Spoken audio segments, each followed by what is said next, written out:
3. Approbation d'un relevé des décisions de Conseil de ministres.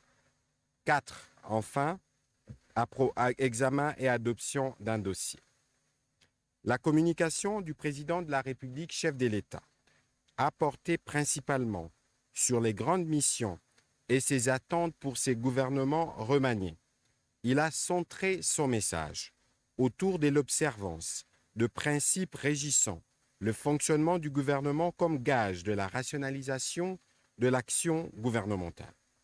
Le président de la République a tout d'abord adressé ses vives félicitations aux membres du gouvernement en leur qualité selon le cas, nouvellement octroyés ou renouvelés à la même fonction ou à la tête d'un nouveau portefeuille. Il a également félicité et remercié tout autant les membres sortants pour l'engagement affiché tout au long de l'exercice de leurs fonctions et leur a demandé, au vu de leur expertise et des expériences qu'ils ont pu accumuler, de rester disponibles pour la nation.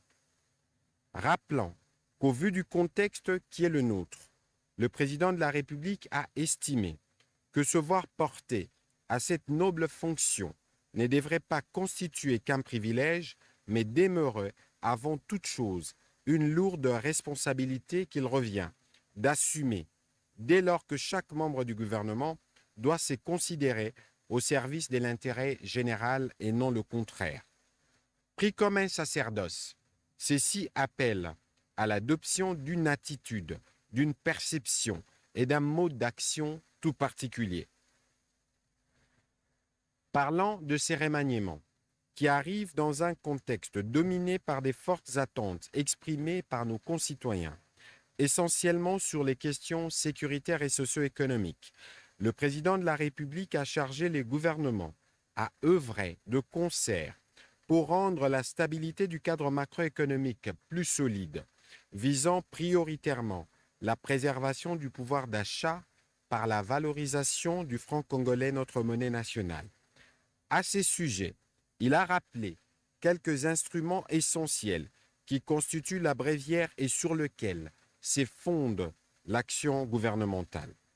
Il s'agit notamment du programme d'action du gouvernement qui doit être intériorisé par chacun comme une boussole et qui définit les assignations attendues des ministres. Il est question de s'assurer la continuité de l'exécution par une meilleure priorisation des actions à impact réel et visible au regard des attentes nombreuses de la population. Étant donné que la qualité de membre du gouvernement confère aux ministres les statuts d'agents publics de l'État, le président de la République a précisé que ces statuts leur astreinent à un sens élevé d'éthique, d'abnégation et d'honneur. Il a insisté sur l'observance stricte de 4 principes directeurs essentiels devant conduire l'action de chaque membre du gouvernement. La solidarité gouvernementale, qui veut que chaque membre assume chaque décision du gouvernement et en soit tenu solidaire. Le secret des délibérations, qui proscrit toute divulgation des délibérations du Conseil de ministres. La subordination hiérarchique, qui oblige chacun à se référer aux instructions hiérarchiques qu'il reçoit du Premier ministre ou du chef de l'État. Car le gouvernement constitue un corps institutionnel à disposition verticale avec une hiérarchisation et une préséance. La collégialité, qui renvoie à un esprit d'équipe et de collaboration, interdisant aux membres d'engager individuellement le gouvernement sans se référer à la hiérarchie et en dehors des décisions régulièrement délibérées en Conseil de ministres. De manière plus large, elle implique aussi l'esprit de collaboration institutionnelle afin de primer à l'action gouvernementale une inclusivité. Elle doit s'étendre aux institutions, notamment le service de la présidence de la République, du Parlement et du pouvoir judiciaire. Le Premier ministre a été encouragé à favoriser la cohésion dans l'action et à faciliter une meilleure impulsion présidentielle de l'action gouvernementale. Au-delà de ces principes cardinaux, qui expriment aussi des valeurs républicaines, le président de la République a souligné que des efforts doivent être déployés par chacun afin de contribuer à l'affermissement de la cohésion nationale, notamment par le respect d'un équilibre géographique optimal au sein des cabinets ministériels, ainsi qu'à la promotion des candidatures des femmes et des jeunes, sans oublier une parfaite collaboration avec les administrations respectives des différents ministères. Le président de la République a conclu sa communication en précisant que tout ceci a pour objectif ultime de parvenir à l'efficacité de chacun dans le rendement professionnel, l'assiduité et la célérité dans les traitements des dossiers, l'activisme dans les travaux des commissions pour les réformes envisagées, avec évaluation permanente par le Premier ministre pour la requalification dans le cadre du devoir républicain de redevabilité par la soumission au contrôle tant administratif que judiciaire. 2. Présentation de membres du gouvernement. Avant de faire la présentation de membres du gouvernement, le Premier ministre chef du gouvernement a remercié le président de la République chef de l'État d'avoir tout d'abord renouvelé sa confiance en lui confiant une nouvelle fois la direction et la coordination du gouvernement de la République démocratique du Congo. Il a par la même occasion réaffirmé son engagement à continuer à lui rester fidèle et loyal et à participer activement à la matérialisation de sa vision pour le bénéfice et le bien-être de nos populations. Le Premier ministre a rassuré que tous les progrès accomplis jusqu'ici, grâce au leadership du président de la République, doivent se poursuivre et s'intensifier jusqu'à l'atteinte de tous les objectifs. Revenant à la présentation, il a indiqué que les remaniements de ce gouvernement a vu 46 membres être maintenus, dont 10 ont été permutés, tandis que 6 d'entre eux sont sortis et 12 nouveaux membres ont fait leur entrée. Le gouvernement compte 16 femmes, soit des de plus que les précédents. Aux membres du gouvernement reconduits, le Premier ministre chef du gouvernement a adressé tous ses encouragements et a appelé à plus d'abnégation et d'engagement dans l'exercice de leurs fonctions tout en les remerciant de chaque action accomplie jusqu'ici. À ceux qui intègrent l'équipe gouvernementale, il a tenu à leur présenter toutes ses vives félicitations tout en leur demandant de bien vouloir s'imprégner profondément du programme d'action du gouvernement. Je les engage surtout à plus de cohésion, de solidarité et de responsabilité gouvernementale pour la réussite du premier mandat de son Excellence Monsieur le Président de la République, a-t-il déclaré après les avoir présentés un par un au Président de la République. Le Premier ministre a aussi tenu à saluer les dévouements. J'annonce qu'un séminaire gouvernemental sera organisé dans le prochain jour. Il vise à renforcer la déontologie gouvernementale, mais aussi et surtout à définir les nouveaux rôles dans les cadres de l'unité de commandement. C'est dans l'unité, la cohésion, la responsabilité et la discipline que résident nos succès. Fin de citation. Au chapitre de points d'information, État et administration du territoire, le vice-premier ministre, ministre de l'Intérieur, a présenté au Conseil l'État et l'administration du territoire, qui reste dominé par la poursuite des opérations militaires à l'est de la République démocratique du Congo. Durant la semaine qui s'est achevée, l'état d'esprit de la population est resté dominé par les réactions et commentaires sur l'interview accordée au magazine britannique The Times par le président de la République, les réactions et commentaires de l'opinion globalement positifs après la publication de la mouture du gouvernement Sama Lukonde II. Dans les volets sécuritaires, le vice-premier ministre est aussi revenu sur la situation dans certaines provinces, notamment le Kwango, l'Ituri et le Sud-Kivu, avec quelques faits saillants sur le plan politique. En complément au rapport du vice-premier ministre au ministre de l'Intérieur. Le vice-premier ministre, ministre de la Défense nationale et ancien combattant, a indiqué que la situation sécuritaire à l'est du pays est caractérisée par la poursuite des attaques des RDF dans les territoires de Massissi, Rutshuru et Nyiragongo, la recrudescence de l'activisme de terroristes ADF-MTM dans les territoires de Beni, Irumu et Mambasa, l'intensification des affrontements intercommunautaires dans les territoires de Djougou et Mahagi en Ituri.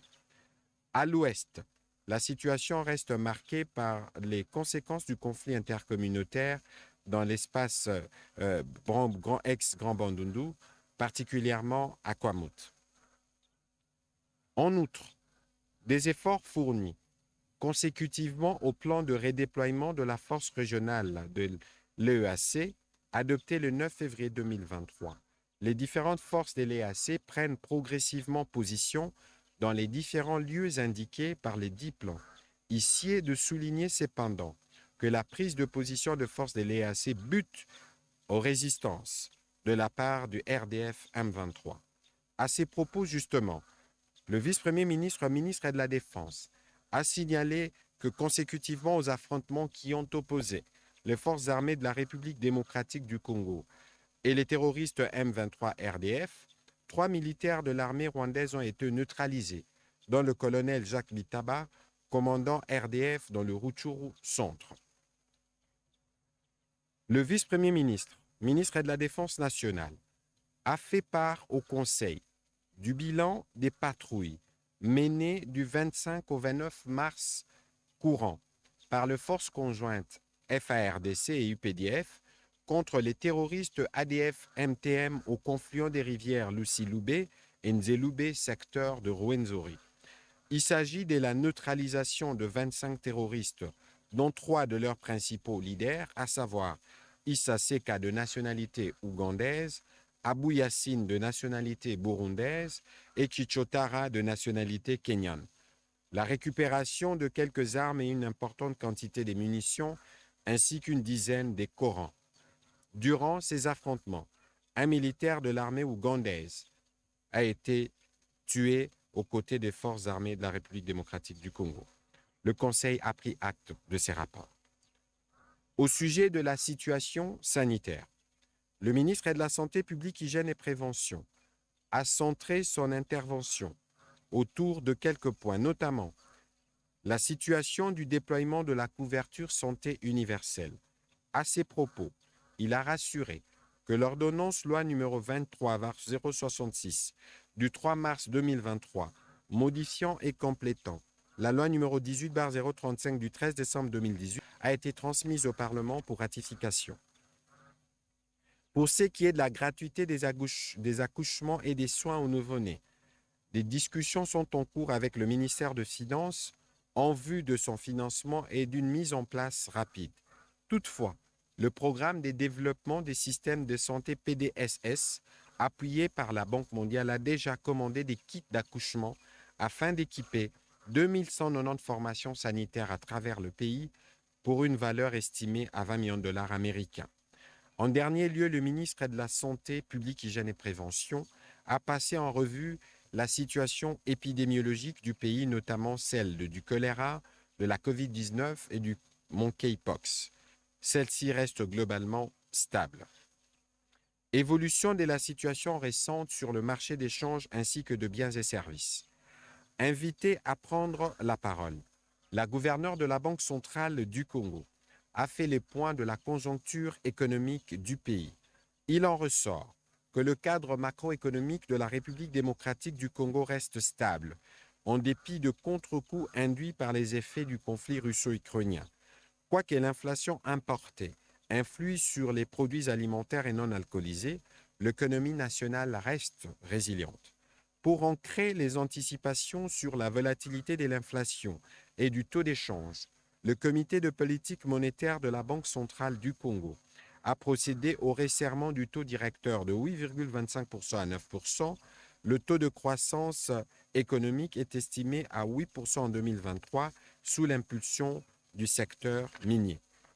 Dans un contexte où l'économie mondiale est caractérisée par l'accélération de l'inflation, le ralentissement de la croissance pour la plupart des économies avancées, les durcissements des politiques monétaires avec des restrictions sur les conditions d'endettement, ainsi que la persistance du conflit armé en Ukraine, les autorités habilitées ont au niveau national veillé à la poursuite de la coordination des actions au niveau des politiques budgétaires et monétaires, le respect du pacte de stabilité a été maintenu, les fourchettes d'appel d'offres de bons BCC neutralisant la liquidité excédentaire de banques ont été élargies et les interventions de la Banque centrale sur les marchés ont permis de lisser les fluctuations du taux d'échange. Les conseils a pris acte de cette note d'information. Dernier point d'information. Projet de réforme de la collecte des recettes de contravention routière. Le ministre des Finances a présenté au Conseil les projets de réforme de la collecte de contraventions routières en République démocratique du Congo. Partant d'un état des lieux rigoureux, il a été constaté que les systèmes de recouvrement actuels de ces contraventions est peu performants, insuffisamment dissuasifs, peu contraignants et confrontés à des difficultés structurelles dont la perception manuelle et l'absence d'un mécanisme automatique des contrôles. Le ministre des Finances a rassuré que la réforme de la collecte de contraventions routières initiée s'appuiera sur 2 réformes en cours. La réforme de l'immatriculation de véhicules qui arrive à sa phase finale et celle de l'introduction des paiements des recettes par les moyens digitaux, téléphones, cartes bancaires, banques en ligne, distributeurs automatiques de monnaie, etc. Il a annoncé qu'un appel d'offres sera lancé pour un partenariat public-privé compte tenu de l'innovation technologique à introduire. Le ministre des Finances a conclu son propos en précisant que cette réforme permettra d'accroître les recettes du Trésor public et de réduire la délinquance et les accidents sur les routes à travers le pays. Les niveaux des recettes attendus à la suite de l'implémentation de celle-ci se chiffreraient en centaines de millions de dollars américains. Dès la première année, ces niveaux devraient s'accroître chaque année. Le Conseil a pris acte de ce projet. Dernier point inscrit au Conseil de ministres de ce jour, relatif à l'approbation d'un relevé des décisions du Conseil de ministres. Le Conseil de ministres a adopté le relevé des décisions prises lors de la 91e réunion tenue le vendredi 17 mars 2023.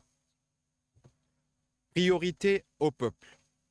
Le président de la République a terminé la réunion du Conseil de ministres de ce jour en exhortant le membre du gouvernement à rester concentré sur les attentes de la population qui tournent principalement autour du retour de la paix, de la sécurité et de la défense du territoire, l'amélioration du pouvoir d'achat ainsi que des conditions socio-économiques de la population, la réussite du programme de développement local de 145 territoires, la santé, l'éducation, ainsi que l'encadrement de la jeunesse à travers le sport.